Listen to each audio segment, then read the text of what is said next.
Sun Tzu and the Art of War.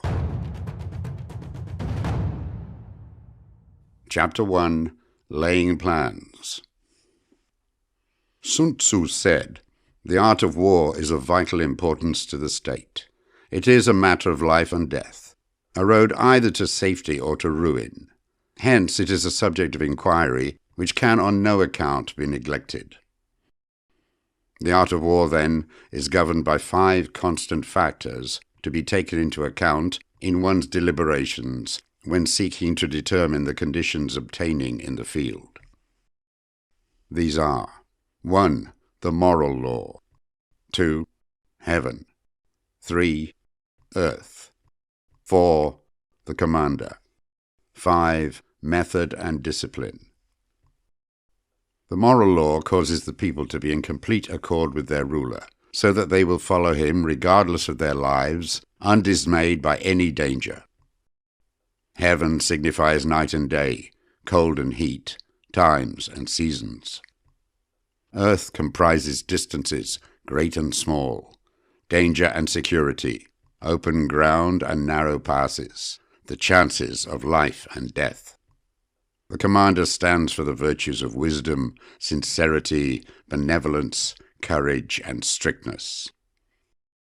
By method and discipline are to be understood the marshalling of the army in its proper subdivisions, the graduations of rank among the officers, the maintenance of roads by which supplies may reach the army, and the control of military expenditure. These 5 heads should be familiar to every general. He who knows them will be victorious. He who knows them not will fail. Therefore, in your deliberations, when seeking to determine the military conditions, let them be made the basis of a comparison. In this wise: 1. Which of the 2 sovereigns is imbued with the moral law? 2. Which of the 2 generals has most ability? 3. With whom lie the advantages derived from heaven and earth? 4. On which side is discipline most rigorously enforced? 5. Which army is stronger? 6. On which side are officers and men more highly trained? 7. In which army is there the greater constancy, both in reward and punishment? By means of these 7 considerations, I can forecast victory or defeat. The general that hearkens to my counsel and acts upon it will conquer. Let such a one be retained in command. The general that hearkens not to my counsel, nor acts upon it, will suffer defeat. Let such a one be dismissed. While heeding the profit of my counsel, avail yourselves also of any helpful circumstances over and beyond the ordinary rules. Accordingly, as circumstances are favorable, one should modify one's plans. All warfare is based on deception. Hence, when able to attack, we must seem unable.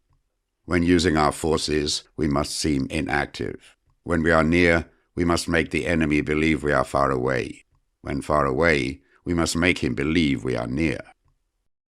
Hold out baits to entice the enemy, feign disorder, and crush him. If he is secure at all points, be prepared for him. If he is in superior strength, evade him. If your opponent is of choleric temper, seek to irritate him. Pretend to be weak, that he may grow arrogant. If he is taking his ease, give him no rest. If his forces are united, separate them.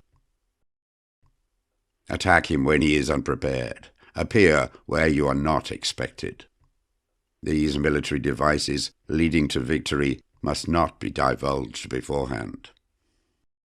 Now, the general who wins a battle makes many calculations in his temple ere the battle is fought. The general who loses a battle makes but few calculations beforehand. Thus do many calculations lead to victory and few calculations to defeat. How much more no calculation at all? It is by attention to this point that I can foresee who is likely to win or lose. Chapter 2. Waging War. Sun Tzu said, In the operations of war, where there are in the field 1,000 swift chariots, as many heavy chariots, and 100,000 mail-clad soldiers, with provisions enough to carry them 1,000 li. The expenditure at home and at the front, including entertainment of guests, small items such as glue and paint, and some spent on chariots and armor, will reach the total of 1,000 ounces of silver per day. Such is the cost of raising an army of 100,000 men. When you engage in actual fighting, if victory is long in coming, then men's weapons will grow dull, and their ardor will be damped. If you lay siege to a town, you will exhaust your strength. Again, if the campaign is protracted, the resources of the state will not be equal to the strain. Now, when your weapons are dulled, your ardor damped, your strength exhausted, and your treasure spent, other chieftains will spring up to take advantage of your extremity. Then no man, however wise, will be able to avert the consequences that must ensue. Thus, though we have heard of stupid haste in war, cleverness has never been seen associated with long delays. There is no instance of a country having benefited from prolonged war. It is only one who is thoroughly acquainted with the evils of war that can thoroughly understand the profitable way of carrying it on. A skillful soldier does not raise a second levy, neither are his supply wagons loaded more than twice. Bring war material with you from home, but forage on the enemy. Thus the army will have food enough for its needs. Poverty of the state exchequer causes an army to be maintained by contributions from a distance. Contributing to maintain an army at a distance causes the people to be impoverished. On the other hand, the proximity of an army causes prices to go up, and high prices cause the people's substance to be drained away. When their substance is drained away, the peasantry will be afflicted by heavy exactions. With this loss of substance and exhaustion of strength, the homes of the people will be stripped bare, and 3/10 of their income will be dissipated, while government expenses for broken chariots, worn-out horses, breastplates and helmets, bows and arrows, spears and shields, protective mantles, draft oxen and heavy wagons will amount to 4/10 of its total revenue. Hence a wise general makes a point of foraging on the enemy. 1 cartload of the enemy's provisions is equivalent to 20 of one's own, and likewise a single pickle from his provender is equal to 20 from one's own store. Now, in order to kill the enemy, our men must be roused to anger. That there may be advantage from defeating the enemy, they must have their rewards. Therefore, in chariot fighting, when 10 or more chariots have been taken, those should be rewarded who took the first.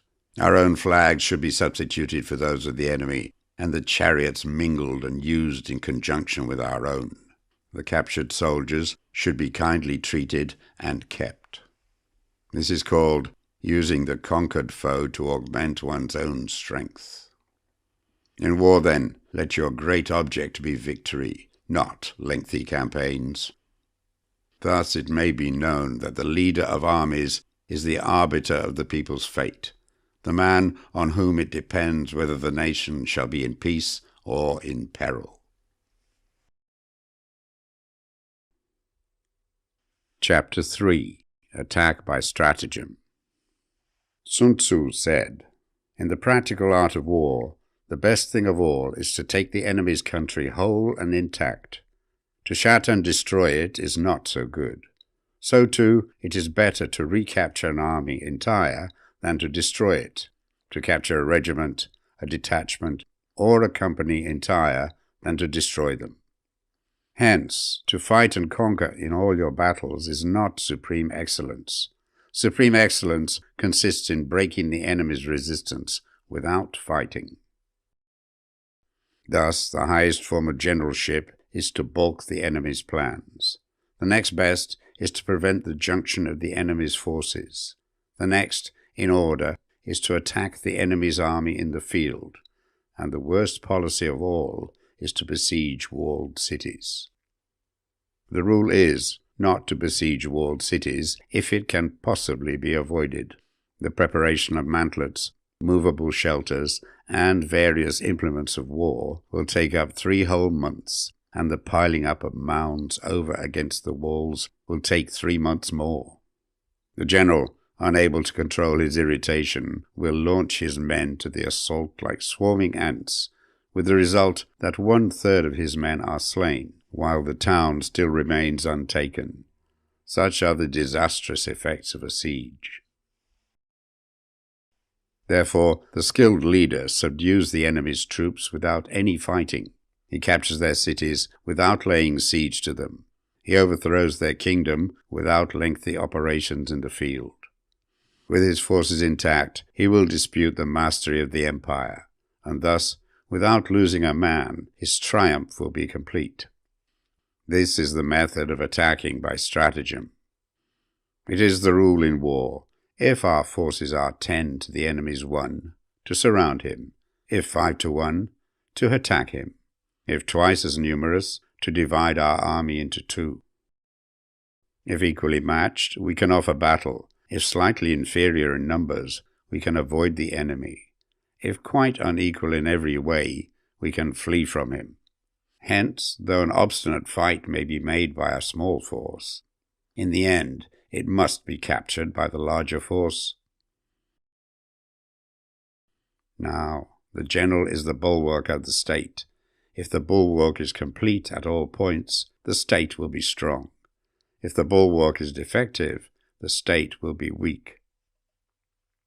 There are 3 ways in which a ruler can bring misfortune upon his army: by commanding the army to advance or to retreat, being ignorant of the fact that it cannot obey. This is called hobbling the army. By attempting to govern an army in the same way as he administers a kingdom, being ignorant of the conditions which obtain in an army. This causes restlessness in the soldiers' minds.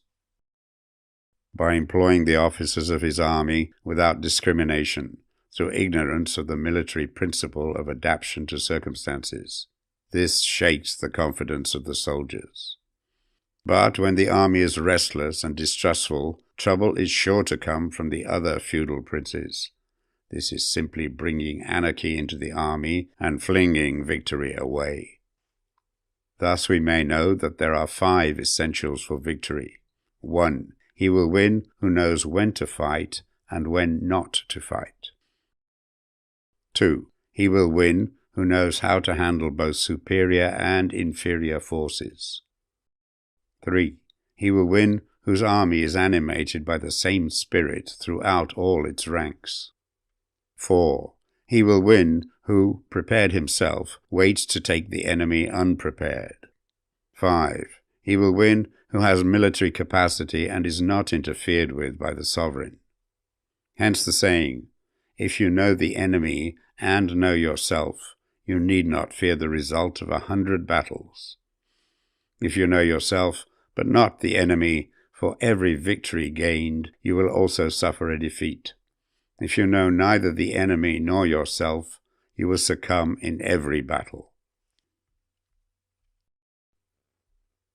Chapter 4. Tactical Dispositions. Sun Tzu said, "The good fighters of old first put themselves beyond the possibility of defeat, and then waited for an opportunity of defeating the enemy." To secure ourselves against defeat lies in our own hands, but the opportunity of defeating the enemy is provided by the enemy himself. Thus, the good fighter is able to secure himself against defeat, but cannot make certain of defeating the enemy. Hence the saying, one may know how to conquer without being able to do it. Security against defeat implies defensive tactics. Ability to defeat the enemy means taking the offensive. Standing on the defensive indicates insufficient strength, attacking a superabundance of strength. The general who is skilled in defense hides in the most secret recesses of the earth. He who is skilled in attack flashes forth from the topmost heights of heaven. Thus, on one hand, we have ability to protect ourselves. On the other, a victory that is complete. To see victory only when it is within the ken of the common herd is not the acme of excellence. Neither is it the acme of excellence if you fight and conquer, and the whole empire says, "Well done." To lift an autumn hair is no sign of great strength. To see the sun and moon is no sign of sharp sight. To hear the noise of thunder is no sign of a quick ear. What the ancients called a clever fighter is one who not only wins, but excels in winning with ease. Hence his victories bring him neither reputation for wisdom nor credit for courage. He wins his battles by making no mistakes. Making no mistakes is what establishes the certainty of victory, for it means conquering an enemy that is already defeated. Hence the skillful fighter puts himself into a position which makes defeat impossible, and does not miss the moment for defeating the enemy. Thus it is that in war the victorious strategist only seeks battle after the victory has been won, whereas he who is destined to defeat first fights and afterwards looks for victory. The consummate leader cultivates the moral law and strictly adheres to method and discipline. Thus it is in his power to control success. In respect of military method, we have, firstly, measurement, secondly, estimation of quantity, thirdly, calculation, fourthly, balancing of chances, fifthly, victory. Measurement owes its existence to earth, estimation of quantity to measurement, calculation to estimation of quantity, balancing of chances to calculation, and victory to balancing of chances. A victorious army, opposed to a routed one, is as a pound's weight placed in a scale against a single grain. The onrush of a conquering force is like the bursting of pent-up waters into a chasm 1,000 fathoms deep. Chapter 5. Energy. Sun Tzu said, "The control of a large force is the same principle as the control of a few men. It is merely a question of dividing up their numbers." Fighting with a large army under your command is nowise different from fighting with a small one. It is merely a question of instituting signs and signals. To ensure that your whole host may withstand the brunt of the enemy's attack and remain unshaken, this is effected by maneuvers direct and indirect. That the impact of your army may be like a grindstone dashed against an egg, this is effected by the science of weak points and strong. In all fighting, the direct method may be used for joining battle, but indirect methods will be needed in order to secure victory. Indirect tactics, efficiently applied, are inexhaustible as heaven and earth, unending as the flow of rivers and streams. Like the sun and moon, they end, but to begin anew. Like the 4 seasons, they pass away to return once more. There are not more than 5 musical notes, yet the combinations of these 5 give rise to more melodies than can ever be heard. There are not more than 5 primary colors, blue, yellow, red, white, black. Yet in combination they produce more hues than can ever be seen. There are not more than 5 cardinal tastes, sour, acrid, salt, sweet, bitter. Yet combinations of them yield more flavors than can ever be tasted. In battles, there are not more than 2 methods of attack, the direct and the indirect. Yet these 2 in combination give rise to an endless series of maneuvers. The direct and the indirect lead on to each other in turn. It is like moving in a circle. You never come to an end. Who can exhaust the possibilities of their combination? The onset of troops is like the rush of a torrent which will even roll stones along in its course. The quality of decision is like the well-timed swoop of a falcon which enables it to strike and destroy its victim. Therefore the good fighter will be terrible in his onset and prompt in his decision. Energy may be likened to the bending of a crossbow. decision to the releasing of a trigger. Amid the turmoil and tumult of battle, there may be seeming disorder, and yet no real disorder at all. Amid confusion and chaos, your array may be without head or tail, yet it will be proof against defeat. Simulated disorder postulates perfect discipline. Simulated fear postulates courage. Simulated weakness postulates strength. Hiding order between the cloak of disorder is simply a question of subdivision. Concealing courage under a show of timidity presupposes a fund of latent energy. Masking strength with weakness is to be effected by tactical dispositions. Thus, one who is skillful at keeping the enemy on the move maintains deceitful appearances according to which the enemy will act. He sacrifices something that the enemy may snatch at. By holding out baits, he keeps him on the march. Then, with a body of picked men, he lies in wait for him. The clever combatant looks to the effect of combined energy and does not require too much from individuals. Hence his ability to pick out the right men and utilize combined energy. When he utilizes combined energy, his fighting men become, as it were, like unto rolling logs or stones. For it is in the nature of a log or a stone to remain motionless on level ground, and to move when on a slope. If four-cornered, to come to a standstill, but if round-shaped, to go rolling down.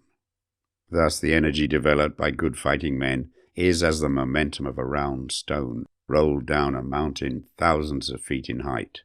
So much on the subject of energy. Chapter 6. Weak Points and Strong.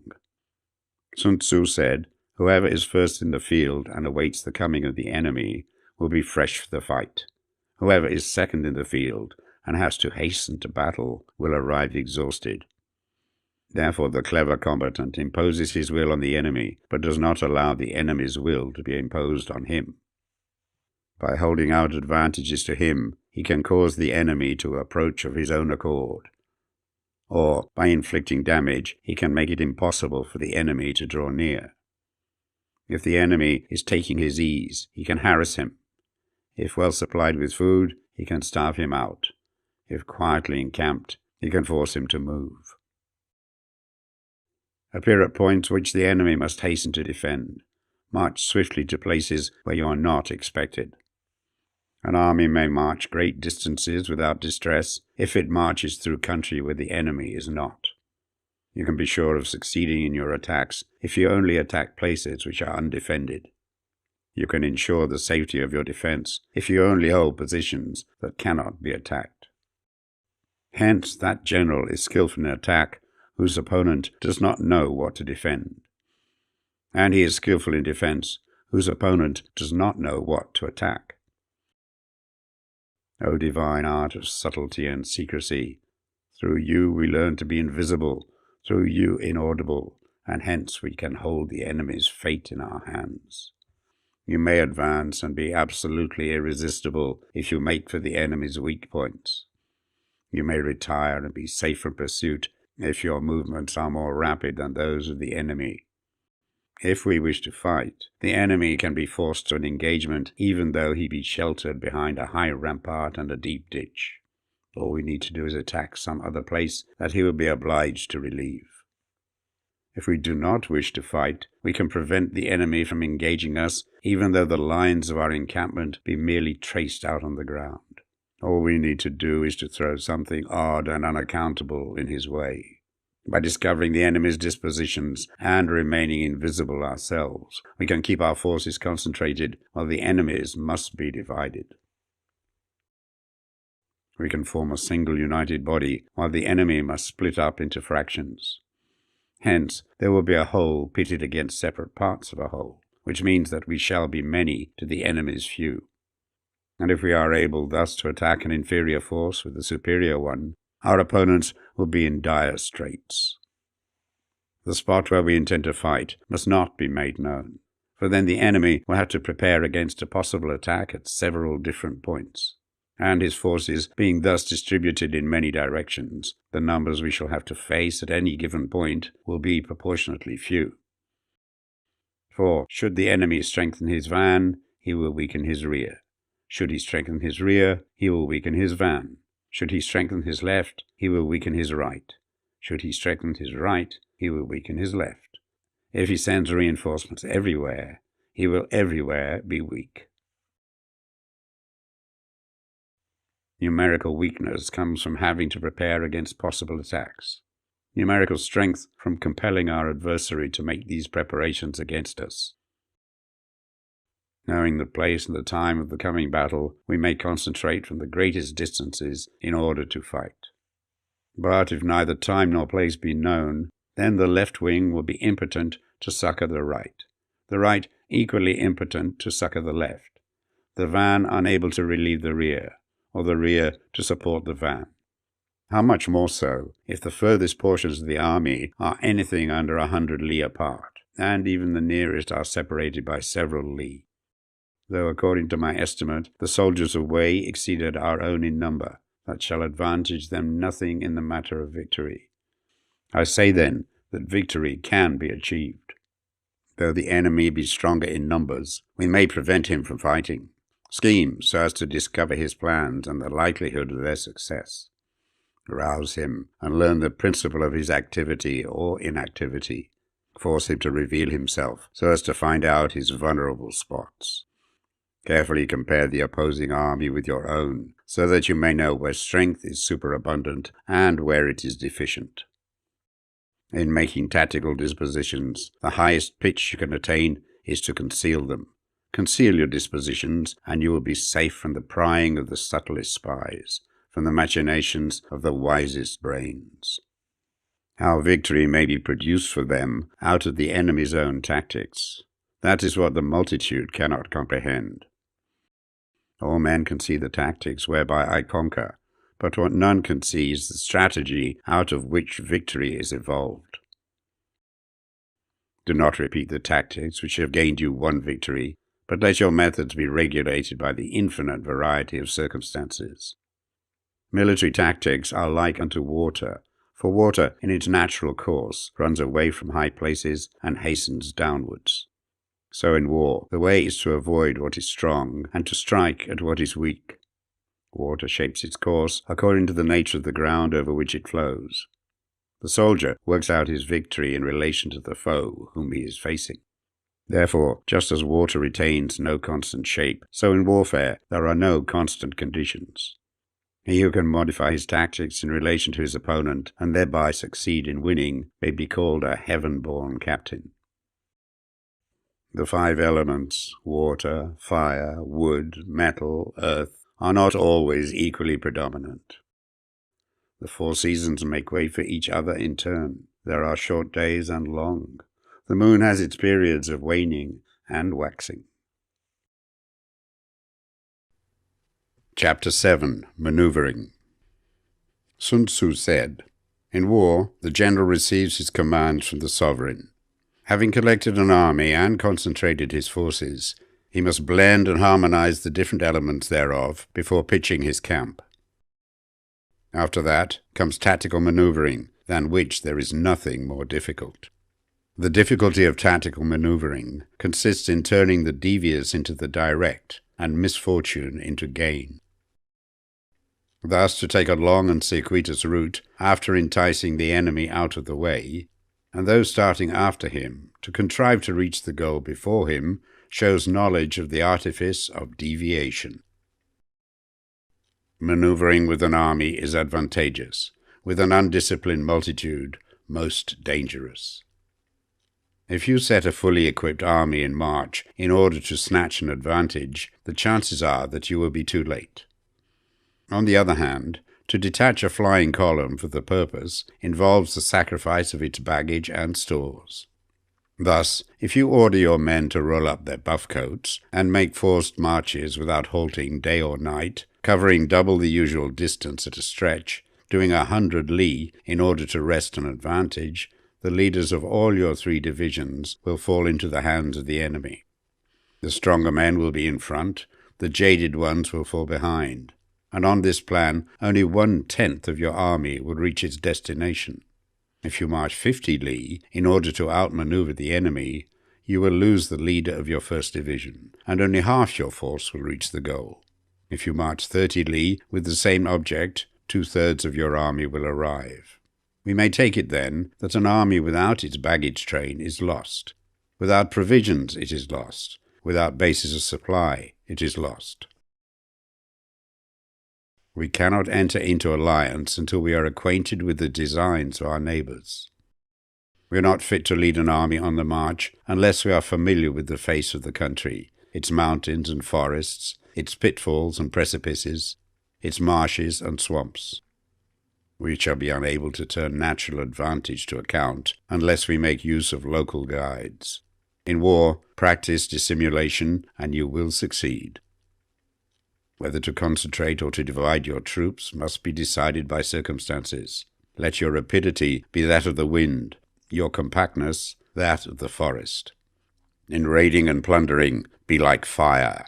Immovability is like a mountain.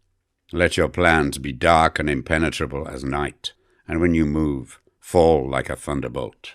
When you plunder a countryside, let the spoil be divided amongst your men.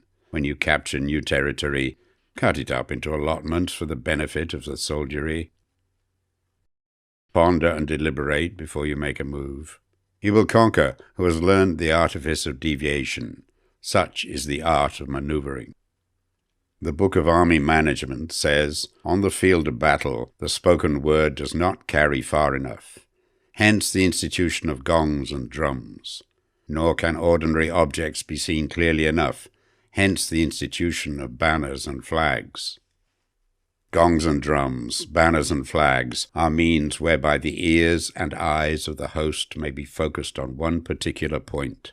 The host thus forming a single united body, it is impossible either for the brave to advance alone, or for the cowardly to retreat alone. This is the art of handling large masses of men. In night fighting, then, make much use of signal fires and drums, and in fighting by day of flags and banners, as a means of influencing the ears and eyes of your army. The whole army may be robbed of its spirit. A commander-in-chief may be robbed of his presence of mind.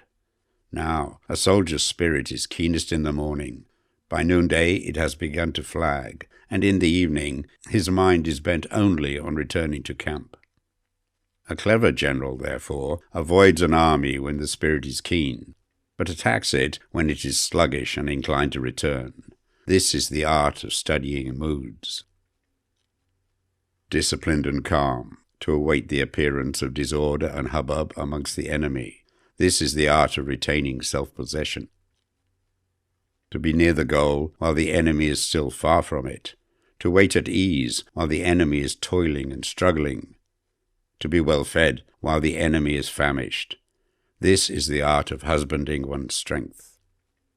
To refrain from intercepting an enemy whose banners are in perfect order. To refrain from attacking an army drawn up in calm and confident array. This is the art of studying circumstances. It is a military axiom not to advance uphill against the enemy, nor to oppose him when he comes downhill. Do not pursue an enemy who simulates flight. Do not attack soldiers whose temper is keen. Do not swallow bait offered by the enemy. Do not interfere with an army that is returning home. When you surround an army, leave an outlet free. Do not press a desperate foe too hard. Such is the art of warfare.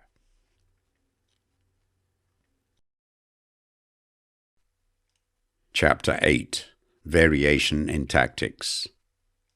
Sun Tzu said, in war, the general receives his commands from the sovereign, collects his army, and concentrates his forces. When in difficult country, do not encamp.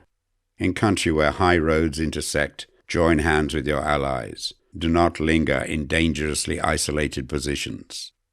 In hemmed-in situations, you must resort to stratagem. In desperate position, you must fight.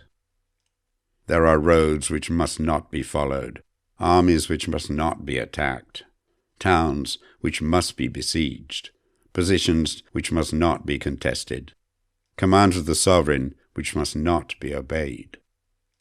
The general who thoroughly understands the advantages that accompany variation of tactics knows how to handle his troops. The general who does not understand these may be well acquainted with the configuration of the country, yet he will not be able to turn his knowledge to practical account. So, the student of war who is unversed in the art of war of varying his plans, even though he be acquainted with the 5 advantages, will fail to make the best use of his men. Hence, in the wise leader's plans, considerations of advantage and of disadvantage will be blended together. If our expectation of advantage be tempered in this way, we may succeed in accomplishing the essential part of our schemes. If, on the other hand, in the midst of difficulties, we are always ready to seize an advantage, we may extricate ourselves from misfortune. Reduce the hostile chiefs by inflicting damage on them, and make trouble for them, and keep them constantly engaged. Hold out specious allurements, and make them rush to any given point. The art of war teaches us to rely not on the likelihood of the enemy's not coming, but on our own readiness to receive him, not on the chance of his not attacking, but rather on the fact that we have made our position unassailable. There are 5 dangerous faults which may affect a general. 1. Recklessness, which leads to destruction. 2. Cowardice, which leads to capture. 3. A hasty temper, which can be provoked by insults. 4. A delicacy of honor, which is sensitive to shame. 5. Over-solicitude for his men, which exposes him to worry and trouble. These are the 5 besetting sins of a general, ruinous to the conduct of war. When an army is overthrown and its leader slain, the cause will surely be found among these 5 dangerous faults. Let them be subject of meditation. Chapter 9. The Army on the March. Sun Tzu said, "We come now to the question of encamping the army and observing signs of the enemy. Pass quickly over mountains and keep in the neighborhood of valleys. Camp in high places, facing the sun. Do not climb heights in order to fight. So much for mountain warfare. After crossing a river, you should get far away from it. When an invading force crosses a river in its onward march, do not advance to meet it midstream. It will be best to let half the army get across and then deliver your attack. If you are anxious to fight, you should not go to meet the invader near a river which he has to cross. Moor your craft higher up than the enemy and facing the sun. Do not move upstream to meet the enemy. So much for river warfare. In crossing salt marshes, your sole concern should be to get over them quickly without any delay. If forced to fight in a salt marsh, you should have water and grass near you and get your back to a clump of trees. So much for operations in salt marshes. In dry, level country, take up an easily accessible position with rising ground to your right and on your rear, so that the danger may be in front and safety lie behind. So much for campaigning in flat country. These are 4 useful branches of military knowledge which enabled the Yellow Emperor to vanquish 4 several sovereigns. All armies prefer high ground to low and sunny places to dark. If you are careful with your men and camp on hard ground, the army will be free from disease of every kind, and this will spell victory. When you come to a hill or a bank, occupy the sunny side, with the slope on your right rear. Thus, you will at once act for the benefit of your soldiers and utilize the natural advantages of the ground. When, in consequence of heavy rains up country, a river which you wish to ford is swollen and flecked with foam, you must wait till it subsides.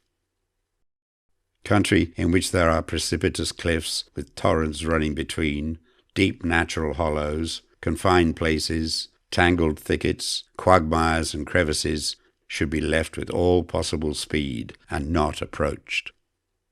While we keep away from such places, we should get the enemy to approach them. While we face them, we should let the enemy have them on its rear.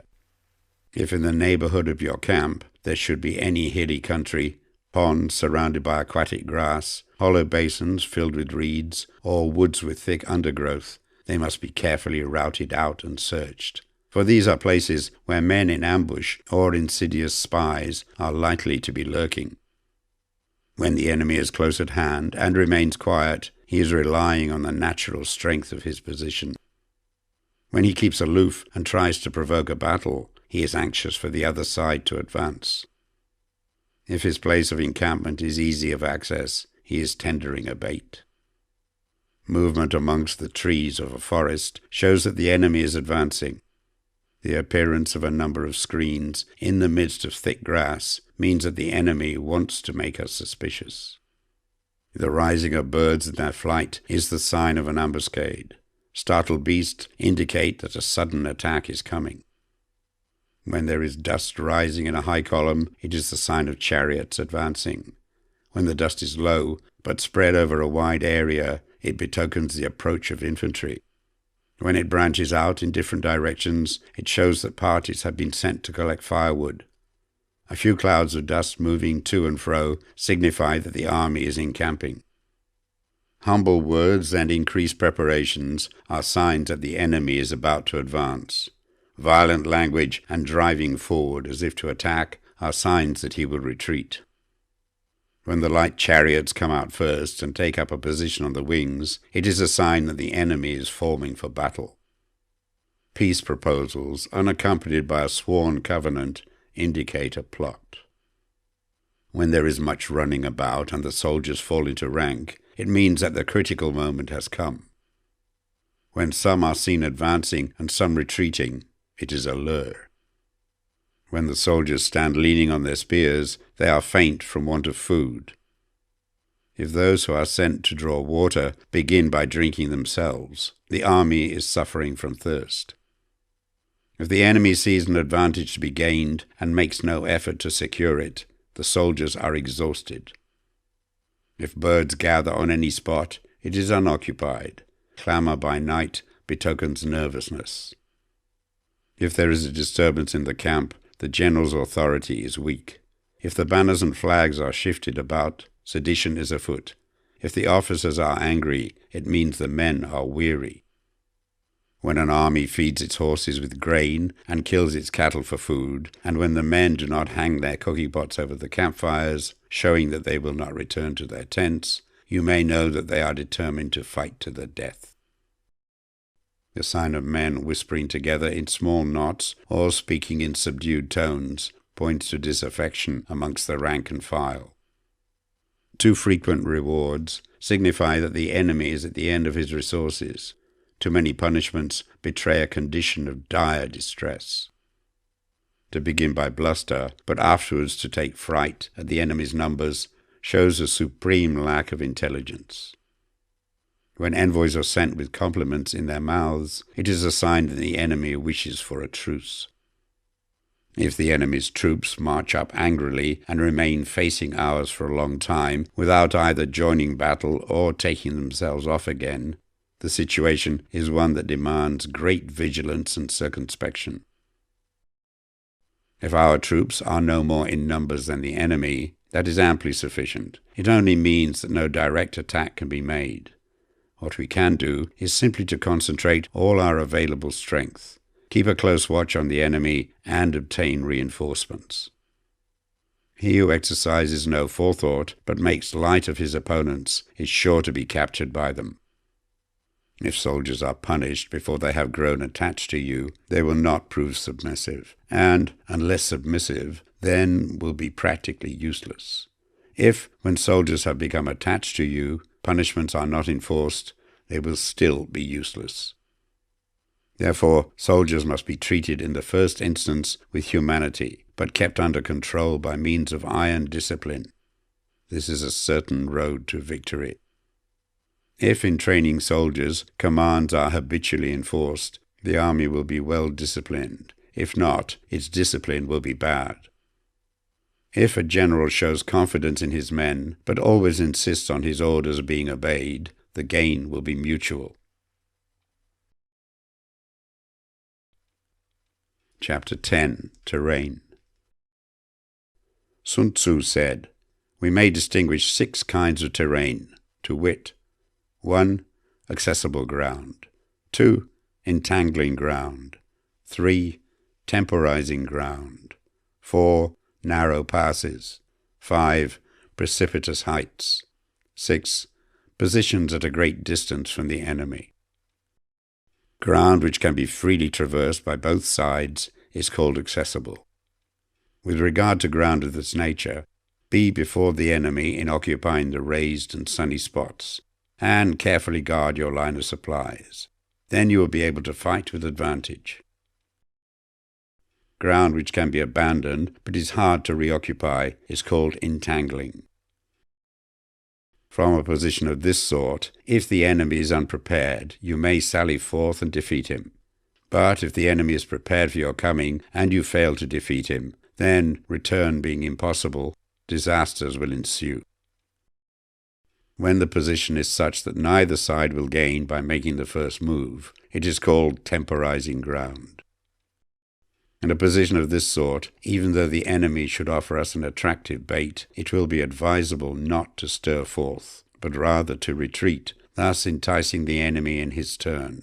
Then, when part of his army has come out, we may deliver our attack with advantage.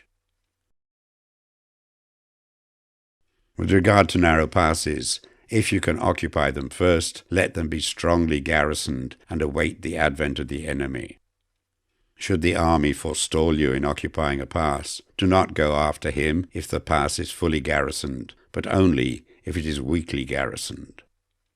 With regard to precipitous heights, if you are beforehand with your adversary, you should occupy the raised and sunny spots, and there wait for him to come up. If the enemy has occupied them before you, do not follow him, but retreat and try to entice him away. If you are situated at a great distance from the enemy, and the strength of the 2 armies is equal, it is not easy to provoke a battle, and fighting will be to your disadvantage. These 6 are the principles connected with earth. The general who has attained a responsible post must be careful to study them. Now an army is exposed to 6 several calamities not arising from natural causes, but from faults for which the general is responsible. These are: 1. Flight. 2. Insubordination. 3. Collapse. 4. Ruin. 5. Disorganization. 6. Rout. Other conditions being equal, if one force is hurled against another 10 times its size, the result will be the flight of the former. When the common soldiers are too strong and their officers too weak, the result is insubordination. When the officers are too strong and the common soldiers too weak, the result is collapse. When the higher officers are angry and insubordinate, and on meeting the enemy give battle on their own account from a feeling of resentment, before the commander-in-chief can tell whether or no he is in a position to fight, the result is ruin. When the general is weak and without authority, when his orders are not clear and distinct, when there are no fixed duties assigned to officers and men, and the ranks are formed in a slovenly, haphazard manner, the result is utter disorganization. When a general, unable to estimate the enemy's strength, allows an inferior force to engage a larger one, or hurls a weak detachment against a powerful one, and neglects to place picked soldiers in the front rank, the result must be rout. There are 6 ways of courting defeat, which must be carefully noted by the general who has attained a responsible post. The natural formation of the country is the soldier's best ally, but a power of estimating the adversary, of controlling the forces of victory, and of shrewdly calculating difficulties, dangers, and distances, constitutes the test of a great general. He who knows these things, and in fighting puts his knowledge into practice, will win his battles. He who knows them not, nor practices them, will surely be defeated. If fighting is sure to result in victory, then you must fight, even though the ruler forbid it. If fighting will not result in victory, then you must not fight, even at the ruler's bidding. The general who advances without coveting fame and retreats without fearing disgrace whose only thought is to protect his country and do good service for his sovereign, is the jewel of the kingdom. Regard your soldiers as your children, and they will follow you into the deepest valleys. Look upon them as your own beloved sons, and they will stand by you even unto death. If, however, you are indulgent, but unable to make your authority felt, kind-hearted, but unable to enforce your commands, and incapable, moreover, of quelling disorder, then your soldiers must be likened to spoilt children. They are useless for any practical purpose. If we know that our own men are in a condition to attack, but are unaware that the enemy is not open to attack, we have gone only halfway towards victory. If we know that the enemy is open to attack, but are unaware that our own men are not in a condition to attack, we have only gone halfway towards victory. If we know that the enemy is open to attack, and also know that our men are in a condition to attack, but are unaware that the nature of the ground makes fighting impracticable, we have still gone only halfway towards victory. Hence the experienced soldier, once in motion, is never bewildered. Once he has broken camp, he is never at a loss. Hence the saying, if you know the enemy and know yourself, your victory will not stand in doubt. If you know heaven and know earth, you may make your victory complete. Chapter 11. The 9 Situations. Sun Tzu said, "The art of war recognizes 9 varieties of ground.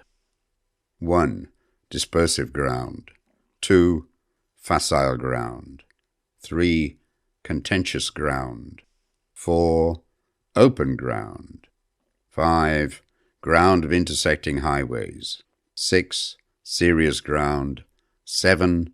Difficult ground. 8. Hemmed-in ground.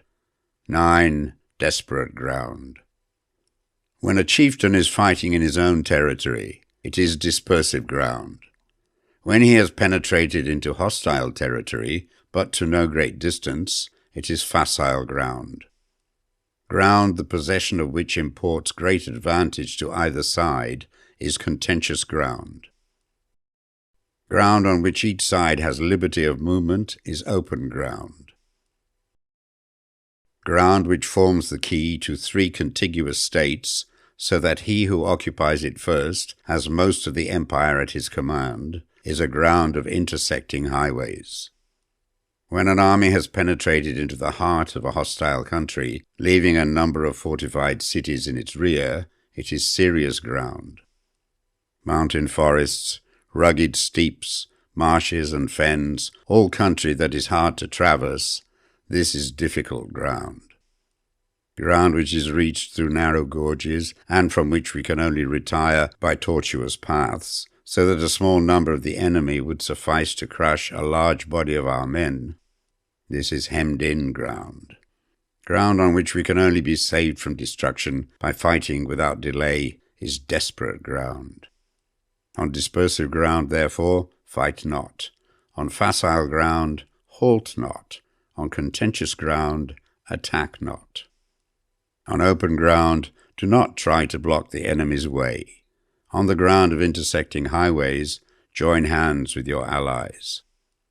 On serious ground, gather in plunder. In difficult ground, keep steadily on the march. On hemmed-in ground, resort to stratagem. On desperate ground, fight. Those who were called skillful leaders of old knew how to drive a wedge between the enemy's front and rear, to prevent cooperation between his large and small divisions, to hinder the good troops from rescuing the bad, the officers from rallying their men. When the enemy's men were united, they managed to keep them in disorder. When it was to their advantage, they made a forward move. When otherwise, they stopped still. If asked how to cope with a great host of the enemy in orderly array and on the point of marching to the attack, I should say, begin by seizing something which your opponent holds dear. Then he will be amenable to your will.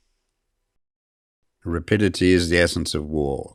Take advantage of the enemy's unreadiness, make your way by unexpected routes, and attack unguarded spots. The following are the principles to be observed by an invading force. The further you penetrate into a country, the greater will be the solidarity of your troops, and thus the defenders will not prevail against you. Make forays in fertile country in order to supply your army with food. Carefully study the well-being of your men and do not overtax them. Concentrate your energy and hoard your strength. Keep your army continually on the move and devise unfathomable plans. Throw your soldiers into positions whence there is no escape, and they will prefer death to flight. If they will face death, there is nothing they may not achieve. Officers and men alike will put forward their uttermost strength. Soldiers, when in desperate straits, lose the sense of fear. If there is no place of refuge, they will stand firm. If they are in hostile country, they will show a stubborn front. If there is no help for it, they will fight hard.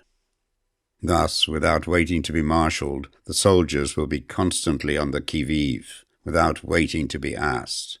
They will do your will without restrictions. They will be faithful without giving orders. They can be trusted. Prohibit the taking of omens, and do away with superstitious doubts. Then, until death itself comes, no calamity need be feared. If our soldiers are not overburdened with money, it is not because they have a distaste for riches. If their lives are not unduly long, it is not because they are disinclined to longevity. On the day they are ordered out to battle, your soldiers may weep, those sitting up bedewing their garments, and those lying down letting the tears run down their cheeks. But let them once be brought to bay, and they will display the courage of a Chu or a Kui. The skillful tactician may be likened to the shuaijian. Now the shuaijian is a snake that is found in the Jiong Mountains. Strike at its head, and you will be attacked by its tail. Strike at its tail, and you will be attacked by its head. Strike at its middle, and you will be attacked by the head and tail, both. Asked if an army can be made to imitate the shuaijian, I should answer yes. For the men of Wu and the men of Yue are enemies, yet if they are crossing a river in the same boat and are caught by a storm, they will come to each other's assistance, just as the left hand helps the right. Hence it is not enough to put one's trust in the tethering of horses and the burying of chariot wheels in the ground. The principle on which to manage an army is to set up one standard of courage which all must reach. How to make the best of both strong and weak, that is a question involving the proper use of ground. Thus, the skillful general conducts his army just as though he were leading a single man, willy-nilly, by the hand. It is the business of a general to be quiet and thus ensure secrecy, upright and just, and thus maintain order. He must be able to mystify his officers and men by false reports and appearances, and thus keep them in total ignorance. By altering his arrangements and changing his plans, he keeps the enemy without definite knowledge. By shifting his camp and taking circuitous routes, he prevents the enemy from anticipating his purpose. At the critical moment, the leader of an army acts like one who has climbed up a height and then kicks away the ladder behind him. He carries his men deep into hostile territory before he shows his hand. He burns his boats and breaks his cooking pots. Like a shepherd driving a flock of sheep, he drives his men this way and that, and nothing knows whither he is going. To muster his host and bring it into danger, this may be termed the business of the general. The different measures suited to the 9 varieties of ground, the expediency of aggressive or defensive tactics, and the fundamental laws of human nature, these are things that must most certainly be studied. When invading hostile territory, the general principle is that penetrating deeply brings cohesion. Penetrating but a short way means dispersion.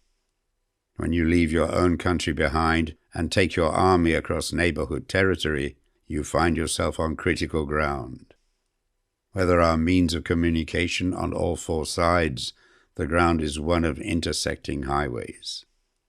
When you penetrate deeply into a country, it is serious ground. When you penetrate but a little way, it is facile ground. When you have your enemy's strongholds on your rear and narrow passes in front, it is hemmed-in ground. When there is no place of refuge at all, it is desperate ground. Therefore, on dispersive ground, I would inspire my men with unity of purpose. On facile ground, I would see that there is close connection between all parts of my army. On contentious ground, I would hurry up my rear. On open ground, I would keep a vigilant eye on my defences. On ground of intersecting highways, I would consolidate my alliances. On serious ground, I would try to ensure a continuous stream of supplies. On difficult ground, I would keep pushing on along the road. On hemmed-in ground, I would block any way of retreat. On desperate ground, I would proclaim to my soldiers the hopelessness of saving their lives. For it is the soldier's disposition to offer an obstinate resistance when surrounded, to fight hard when he cannot help himself, and to obey promptly when he has fallen into danger. We cannot enter into alliance with the neighbouring princes until we are acquainted with their designs. We are not fit to lead an army on the march unless we are familiar with the face of the country, its mountains and forests, its pitfalls and precipices, its marshes and swamps.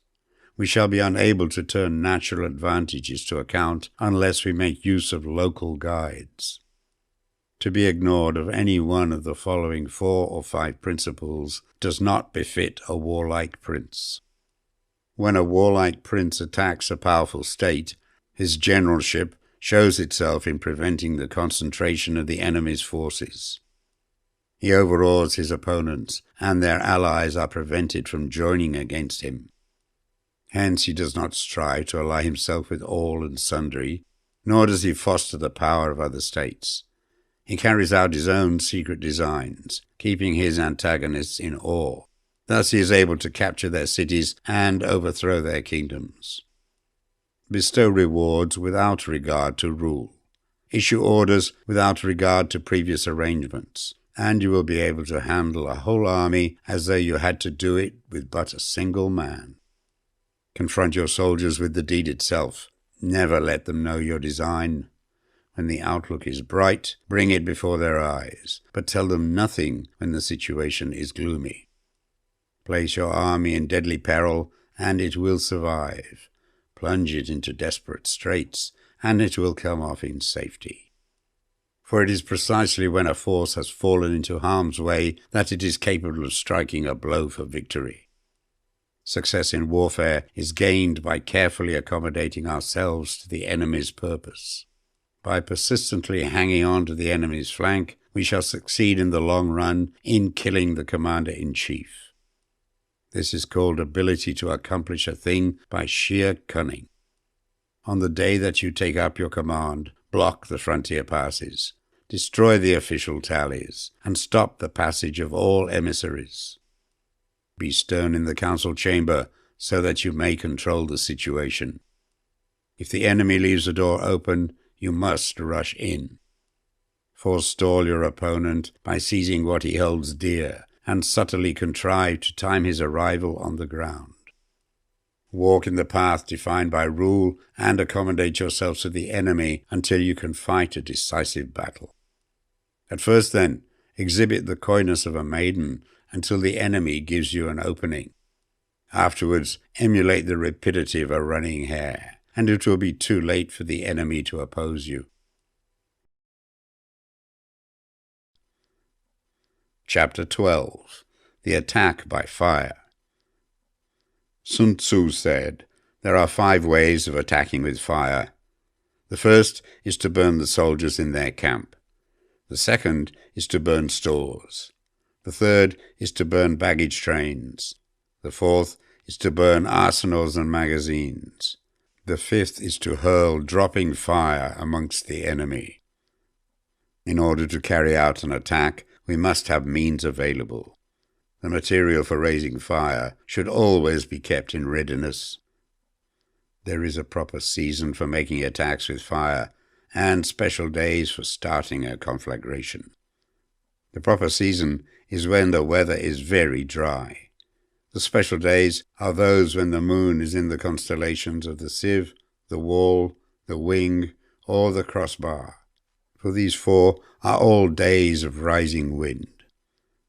In attacking with fire, one should be prepared to meet 5 possible developments. When fire breaks out inside the enemy's camp, respond at once with an attack from without.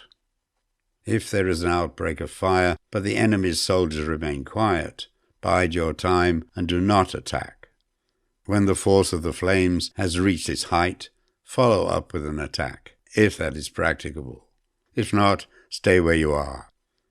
If it is possible to make an assault with fire from without, do not wait for it to break out within, but deliver your attack at a favorable moment.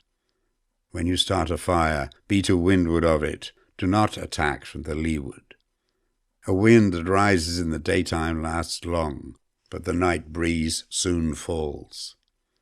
In every army, the 5 developments connected with fire must be known, the movements of the stars calculated, and a watch kept for the proper days. Hence, those who use fire as an aid to the attack show intelligence. Those who use water as an aid to the attack gain an accession of strength. By means of water, an enemy may be intercepted, but not robbed of all his belongings. Unhappy is the fate of one who tries to win his battles and succeed in his attacks without cultivating the spirit of enterprise, for the result is a waste of time and general stagnation. Hence the saying, the enlightened ruler lays his plans well, the good general cultivates his resources. Move not until you see an advantage. Use not your troops unless there is something to be gained. Fight not unless the position is critical. No ruler should put troops into the field merely to gratify his own spleen. No general should fight a battle simply out of pique.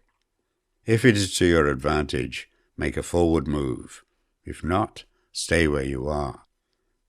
Anger may in time change to gladness. Vexation may be succeeded by content. But a kingdom that has once been destroyed can never come back again into being, nor can the dead ever be brought back to life. Hence the enlightened ruler is heedful, and the good general full of caution. This is the way to keep a country at peace and an army intact. Chapter 13. The Use of Spies. Sun Tzu said, "Raising a host of 100,000 men and marching them great distances entails heavy loss on the people and a drain on the resources of the state. The daily expenditure will amount to 1,000 ounces of silver. There will be commotion at home and abroad, and men will drop down exhausted on the highways. As many as 700,000 families will be impeded in their labor. Hostile armies may face each other for years, striving for the victory which is decided in a single day. This being so, to remain in ignorance of the enemy's condition simply because one grudges the outlay of 100 ounces of silver in honors and emoluments is the height of inhumanity. One who acts thus is no leader of men, no present help to his sovereign, no master of victory. Thus, what enables the wise sovereign and the good general to strike and conquer and achieve things beyond the reach of ordinary men is foreknowledge. Now this foreknowledge cannot be elicited from spirits. It cannot be obtained inductively from experience, nor by any deductive calculation. Knowledge of the enemy's dispositions can only be obtained from other men. Hence the use of spies, of whom there are 5 classes. 1. Local spies. 2. Inward spies. 3. Converted spies. 4. Doomed spies. 5. Surviving spies. When these 5 kinds of spy are all at work, none can discover the secret system. This is called divine manipulation of the threads. It is the sovereign's most precious faculty. Having local spies means employing the services of the inhabitants of a district. Having inward spies, making use of officials of the enemy. Having converted spies, getting hold of the enemy's spies and using them for our own purposes. Having doomed spies, doing certain things openly for purposes of deception and allowing our spies to know of them and report them to the enemy. Surviving spies, finally, are those who bring back news from the enemy's camp. Hence it is that, which none in the whole army, are more intimate relations to be maintained than with spies. None should be more liberally rewarded. In no other business should greater secrecy be preserved. Spies cannot be usefully employed without a certain intuitive sagacity. They cannot be properly managed without benevolence and straightforwardness. Without subtle ingenuity of mind, one cannot make certain of the truth of their reports. Be subtle, and use your spies for every kind of business. If a secret piece of news is divulged by a spy before the time is ripe, he must be put to death, together with the man to whom the secret was told. Whether the object be to crush an army, to storm a city, or to assassinate an individual, it is always necessary to begin by finding out the names of the attendants, the aides-de-camp, and doorkeepers, and sentries of the general in command. Our spies must be commissioned to ascertain these. The enemy's spies, who have come to spy on us, must be sought out, tempted with bribes, led away, and comfortably housed. Thus they will become converted spies and available for our service. It is through the information brought by the converted spy that we are able to acquire and employ local and inward spies. It is owing to his information again that we can cause the doomed spy to carry false tidings to the enemy. Lastly, it is by his information that the surviving spy can be used on appointed occasions. The end and aim of spying, in all its 5 varieties, is knowledge of the enemy, and this knowledge can only be derived in the first instance from the converted spy. Hence it is essential that the converted spy be treated with the utmost liberality. Of old, the rise of the Yin dynasty was due to Ai Chi, who had served under the Hsia. Likewise, the rise of the Zhou dynasty was due to Liu Ya, who had served under the Yin. Hence, it is only the enlightened ruler and the wise general who will use the highest intelligence of the army for purposes of spying, and thereby they achieve great results. Spies are a most important element in warfare, because on them depends an army's ability to move.